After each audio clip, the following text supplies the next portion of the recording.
And so the lineage of Seth flourished in righteousness, a beacon of light in a world increasingly consumed by darkness.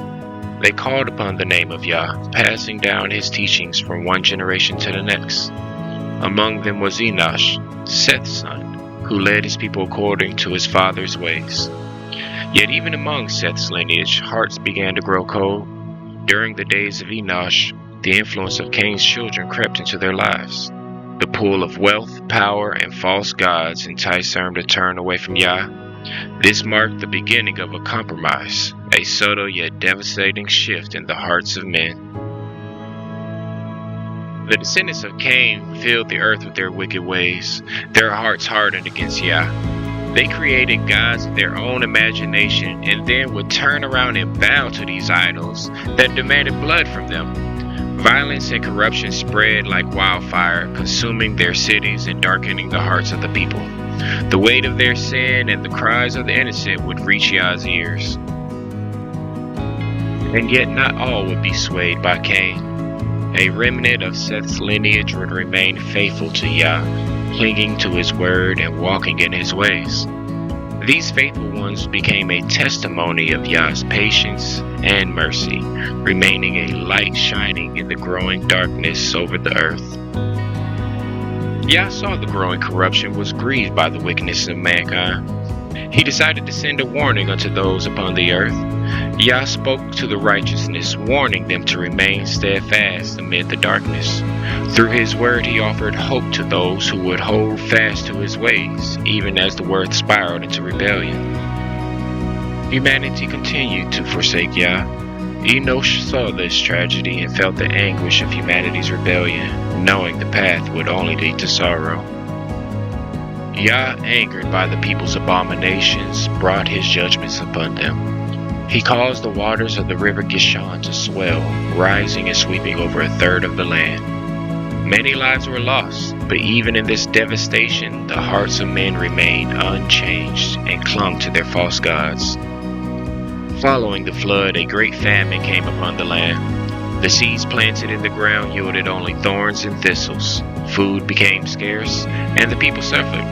Yet in their suffering, you guessed it, they refused to turn to Yah and instead hardened their hearts further, refusing to even see his hand in their plight, and would actually grow in their rebellion further from Yah. Enoch would eventually father a son named Cainan. As Cainan grew, he witnessed the people's continued descent into idolatry, yet Canaan's heart sought Yah's wisdom. Cainan would grow into a man of great wisdom and knowledge. He reigned over the sons of men, guiding them with the insights Yah had granted him. In his heart, Cainan knew that Yah would eventually judge the people for their continued sins. Through visions, Yah told him of a great flood that would one day cleanse the earth of its wickedness. In response, Cainan began to prepare, carving warnings of this knowledge. Alright y'all, let's just take a moment to realize how long before Noah comes on the scene that humanity knew about the flood and yet still did nothing about it. Cainan placed the tablets he had carved into a cave, his treasure house, safeguarding the knowledge for all those who would seek it. Cainan would become the father of many sons and daughters, and as his family grew, he continued to live according to Yah's ways, striving to lead by an example for everyone around him. However, for many around him, Yah's voice had grown faint and was replaced by whispers of idols and false gods. In time, Lamech, a descendant of Cain, entered Canaan's lineage by marriage, uniting the lines of Cain and Seth. This marriage symbolized a crossroad, a merging of paths. Adah, Lamech's wife, bore him two sons, Jabal and Jubal, who grew up amidst a generation that had forgotten Yah. The men had begun giving their wives a drink that would prevent childbirth, so their beauty would remain. Lamech's second wife, Zillah, would also drink with the women. What? Alright y'all, so besides Yah's command to be fruitful and multiply, doesn't this kind of sound like society today to anybody?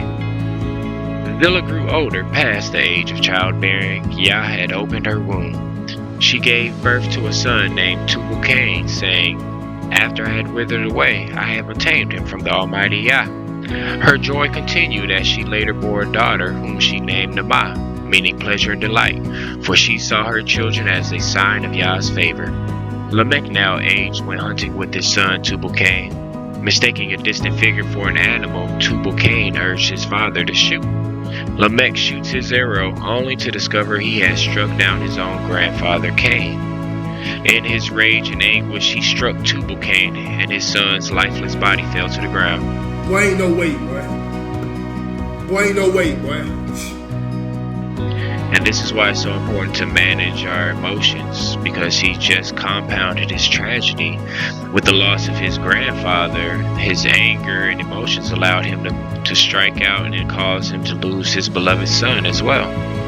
And when both of his wives had learned what had happened, they blamed Lamech for the death of both Cain and Tubal-Cain. They refused to speak to him and remained distant, resenting him. Overcome with regret, Lamech pleaded with his wives to listen. He told them he was old and that his eyes had grown weak and that he had not meant to take their lives. Eventually they would listen, yet their union bore no more children for him.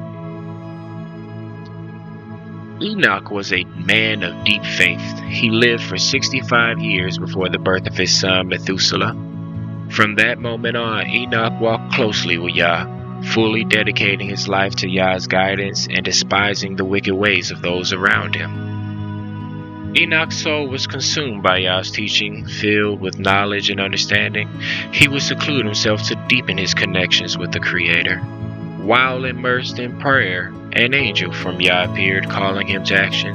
The angel instructed Enoch to leave his cave and teach the people. And with a heart full of Yah's wisdom, he gathered the sons of men, proclaiming that anyone who desired to walk in Yah's ways should come and listen.